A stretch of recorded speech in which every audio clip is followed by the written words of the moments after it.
Alright guys, what is up and welcome to another episode of Portable Success. So, I'm going to delve straight into this one because hopefully by now you kind of know who I am and everything like that, and I don't have to keep consistently repeating it. If you don't, please just go to another podcast episode and I'll probably fill you in with all the deets. So this week I've been thinking a lot about strength through adversity, which is something that I talk, something that I talk a lot about, but something that I also kind of embody. I have it tattooed on my leg, it's quite a significant quote, I guess, for me, if that's how you want to put it.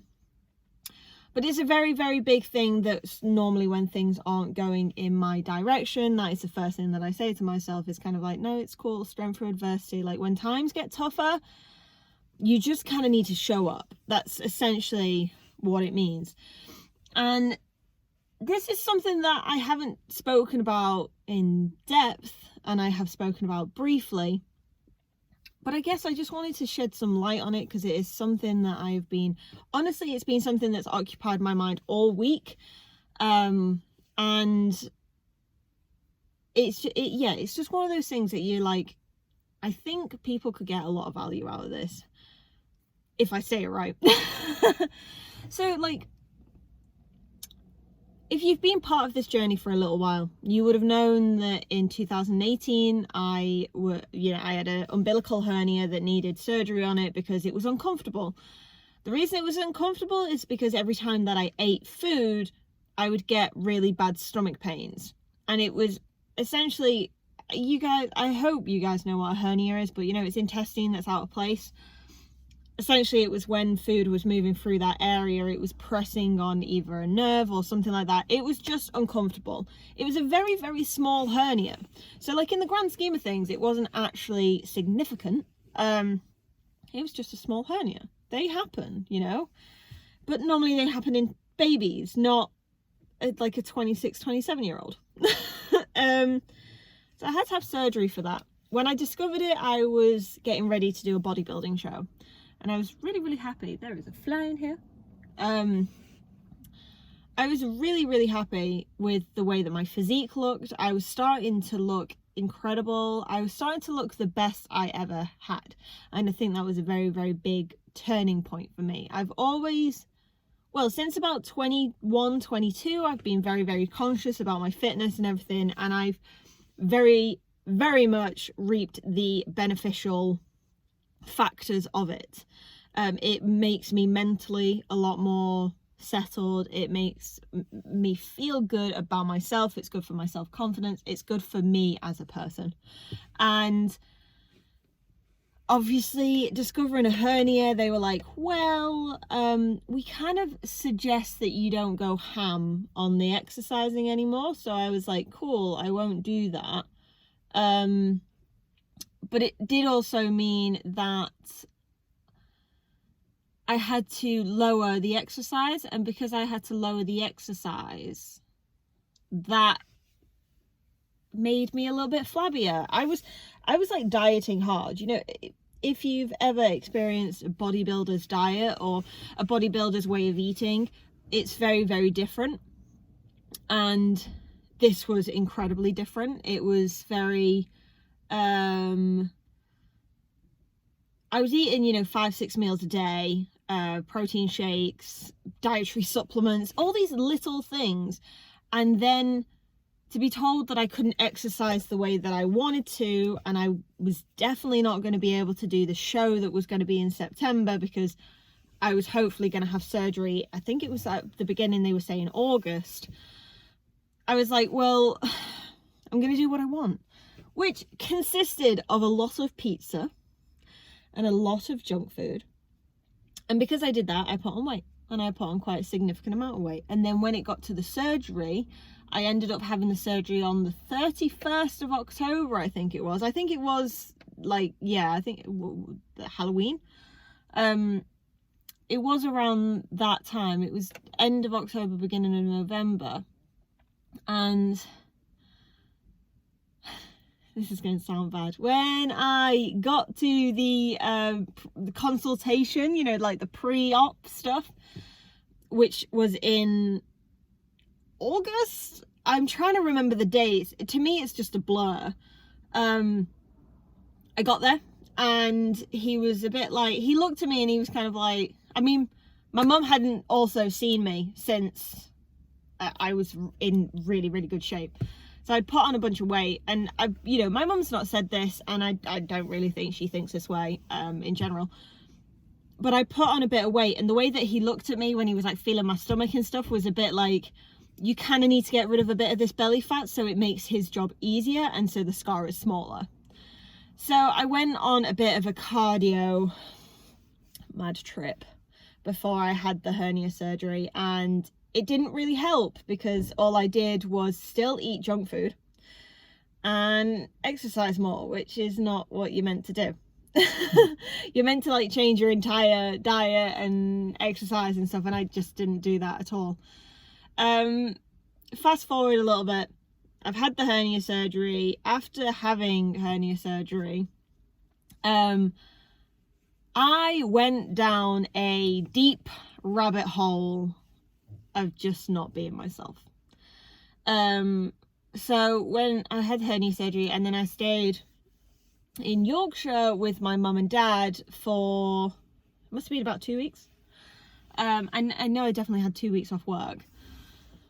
And that entire time, it was like, I was working with clients. Obviously, I was still trying to make Emerge Elite go somewhere. I had to stop orders because I couldn't get to the warehouse to pack them. You know, I was just out of surgery, so I had to shut the store for a little bit. And also, this is going to sound even worse, I didn't trust anyone. I didn't trust anyone to do my job for me.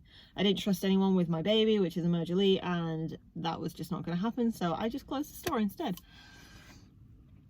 So during that time, I kind of like, I just went into a deep rabbit hole. I continued working, and because people knew that I was having hernia surgery and I was sat at my computer a lot more, I did get a lot of freelance work. So this was the point where I started to make a lot more money. But I wasn't happy as a person.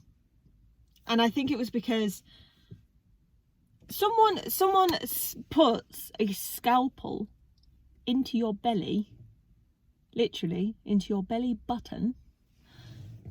It makes you bloat, and it makes you quite big, and then you're obviously, they've ripped through tissues and muscles and stuff like that, and my stomach just felt really, really weak, you know, like it felt like there was no core again.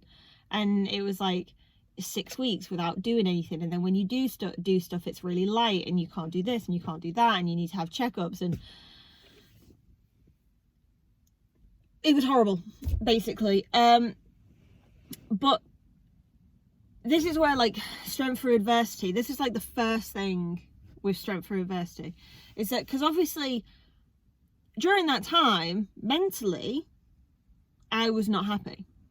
But in my life, and if you were watching it from a person on the outside, it looked incredible.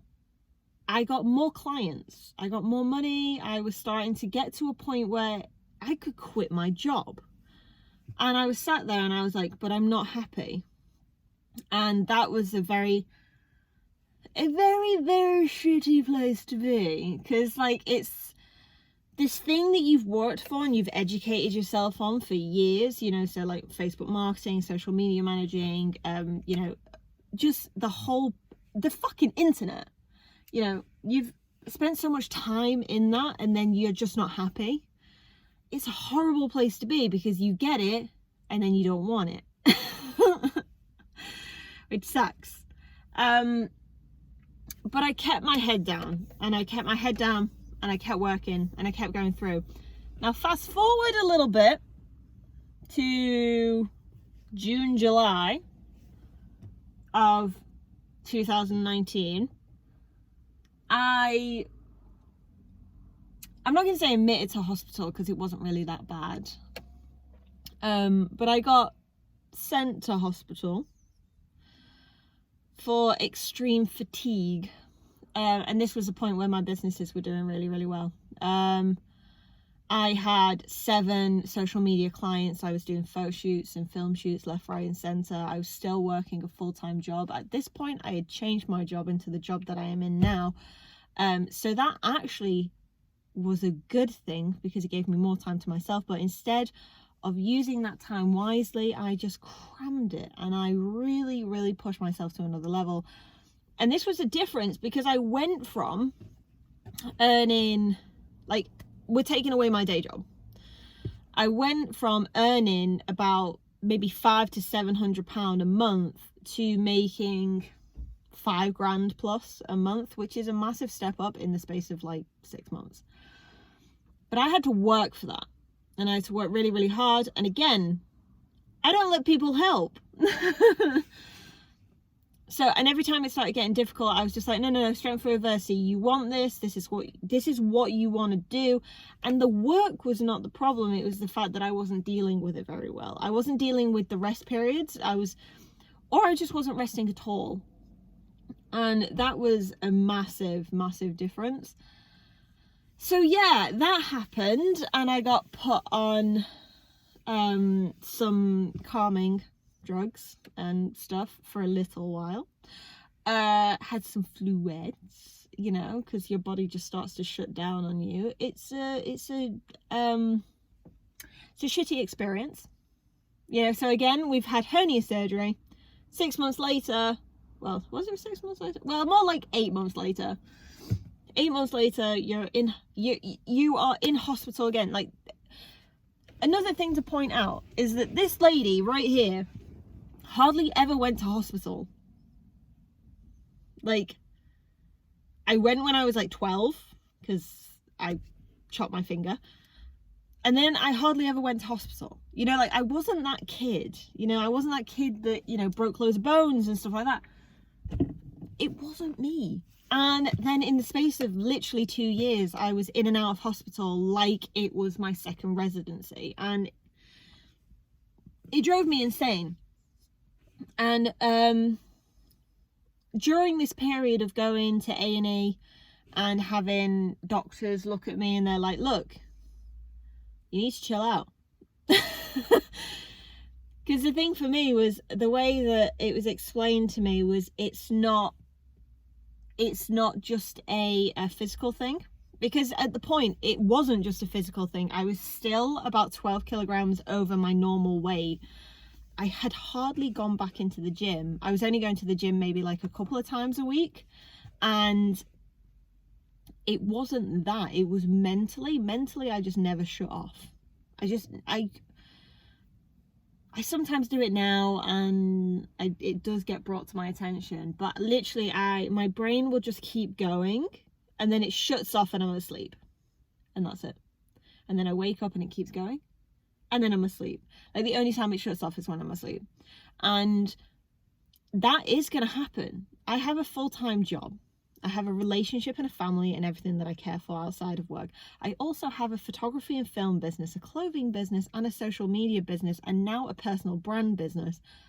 I have a lot on my platter, and this happens. And it happens a lot, and people don't really want to talk about it, but it's not smart. You know, you need to, like, I'm all down for people being like, you need to hustle and do this and work hard and everything. And I 100% agree with that. Like, I am fucking dead serious. If you want to have a better life, if you want to do better, you need to do more than what you think you need to do. Like, I 100% agree with that. But the massive thing that you need to teach yourself is how to rest and how to recuperate and how to re-energize yourself in order to be able to perform to the level that you want to. There is absolutely no point, I'm saying this like clear as fucking daylight, there is absolutely no point of starting up businesses and starting to push yourself out of your comfort zone if you are not feeling at least 90%. Like, if you're continuously pushing yourself into the ground and it goes to 70%, 50%, 30%, 10%, you are going to end up like I did, in hospital, on a fluid drip, thinking, how the fuck did I get here? And it's the God's honest truth. And I'm like, I had to have that conversation with myself, and it fucking sucked. And in that period, I learned how to relax more. I enjoy things like walking. Walking for me is a very like chilled out experience. You know, I don't like power walking. I don't like these people who go at fucking 50 miles an hour and they, you know, and they're like, I want to see how quick I can do 10 kilometers. I'm not like that. I just like walking. I like walking. I like taking in the scenery. You can ask my other half, Sorrel, bless her heart. I like chatting shit the entire time that I'm on the walk. That's how I relax. And it's not for everyone. You know, you got to find out what works for you. So, you know, at this point, this is like a year now, and I've had hernia surgery. I've been in and out of hospital like it's a freaking job. And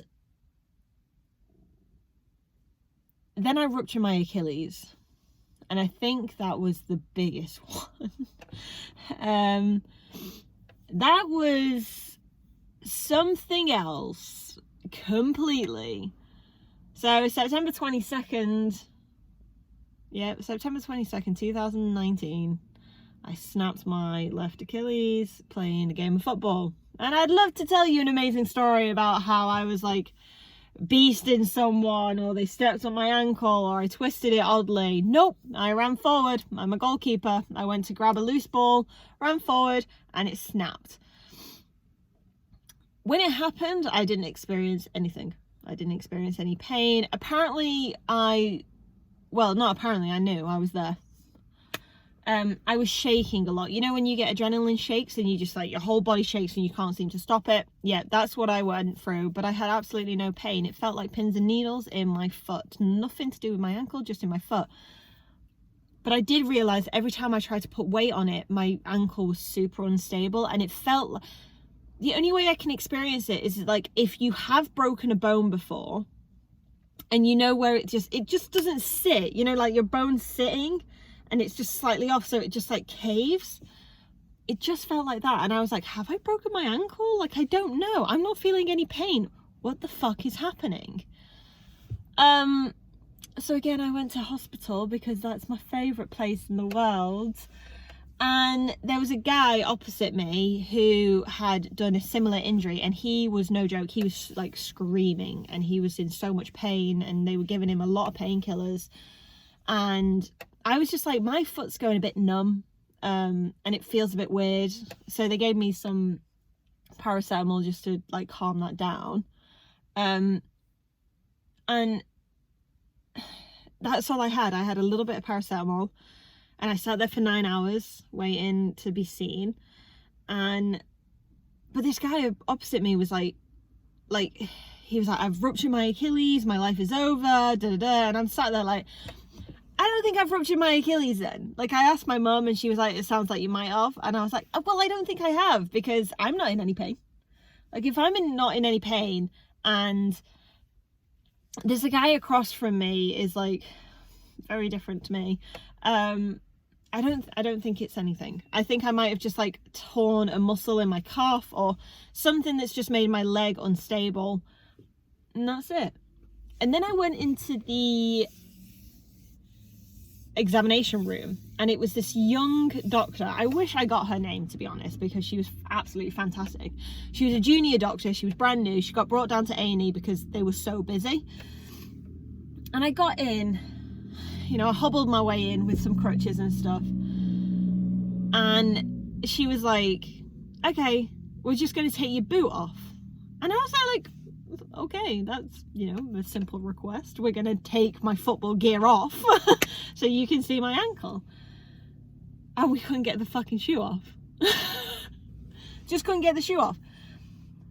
So, and that was when some pain started to come in, when she started to like push and pull and twist my ankle and stuff. And I was like, nah mate, this hurts. I'm not a fan of this.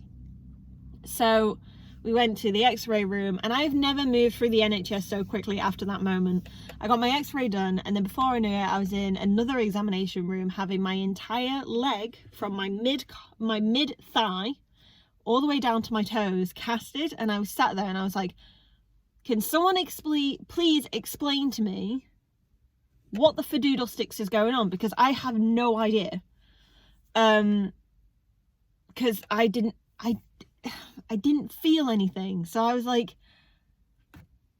last time this happened, I chopped most of my finger off, you know, like, and I went through all the nerves, so I didn't feel it, but you could freaking see it. You could see that this finger was off. And this junior doctor was like, oh, you've ruptured your Achilles. And I was like, shit. At this point, she's also handing me this little syringe with a needle on it, saying you have to stab this in your stomach. And I was like, no. But I did anyway, because I had to then continuously do it for a little while. They were blood thinners, by the way. And she was like, yeah, she was like, you've snapped your Achilles. We're going to have to bandage your leg up, send you home. And you're going to get a call from a surgeon to see if we're going to reattach it. And I was like, excuse me? Like, reattach it? It's gone completely.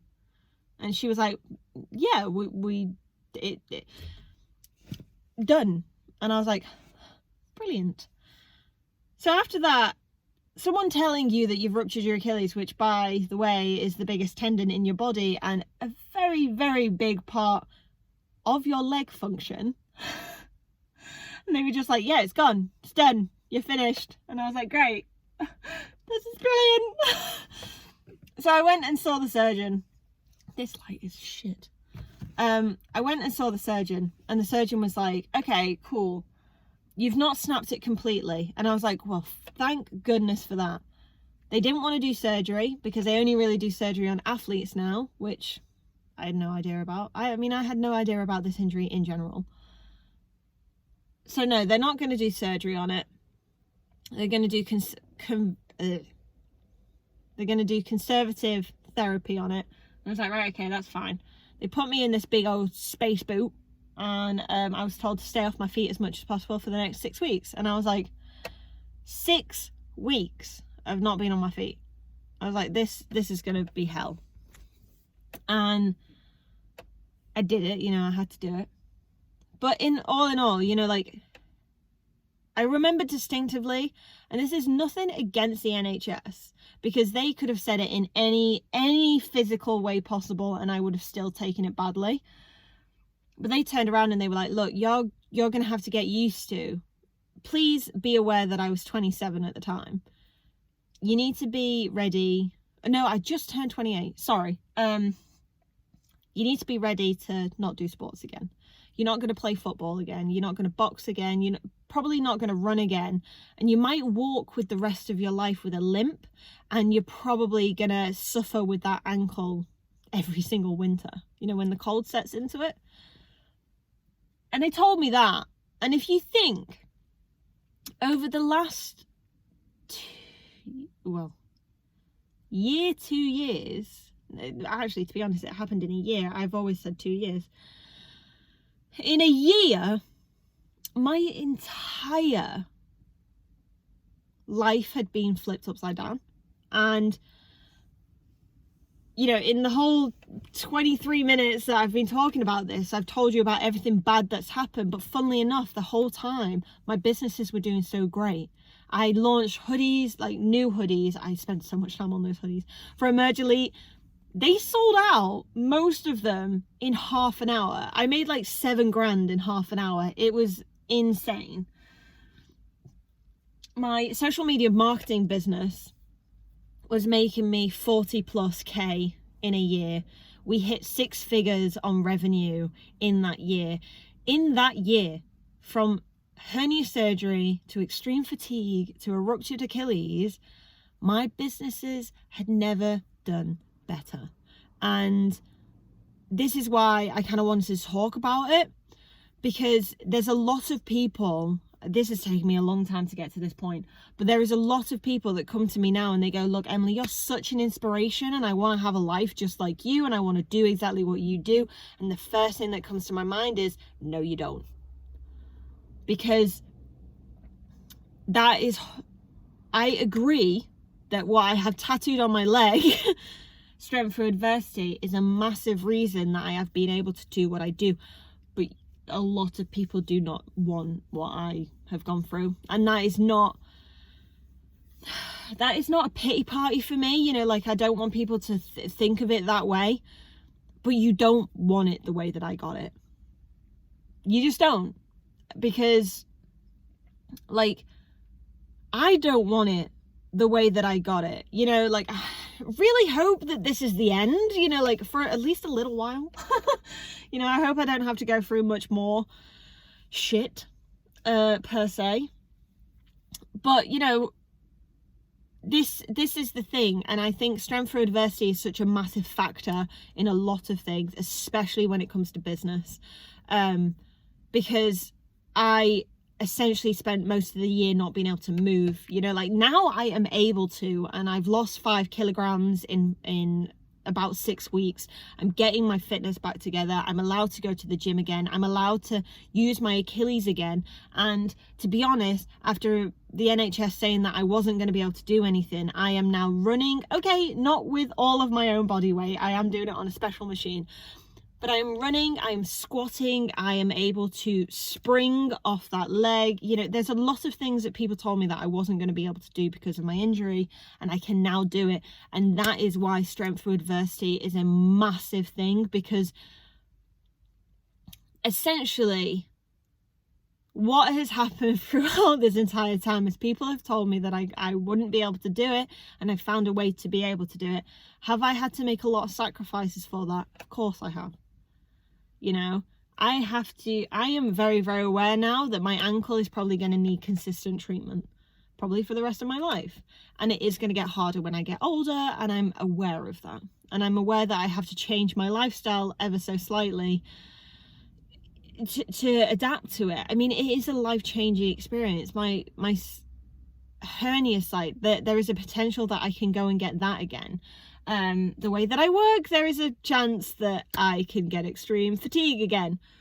I would not be surprised if that one happened. And with my Achilles, that is a life-changing injury. I have to live with that now. You know, I have to live with the fact that sometimes I'm standing on my feet and there is such a bad burning sensation through my foot that I have to sit down. That is really, really difficult to do when your job and it kind of like needs you to be on your feet. So it's just one of those things. I've said it before, don't believe everything that you put on social media, because for my businesses in the last year, 18 months have been incredible, insane actually. I mean, COVID has fucked that all up now, but you know, I never thought that my businesses would get to that stage, but I also never thought that my life would change as much as it has. It's like even discussing it with my other half and stuff. When she met me, it was, I trained 3 times a day, you know, like I boxed, I ran, I was doing the bodybuilding, you know, like I power lifted, I did so many things. And then now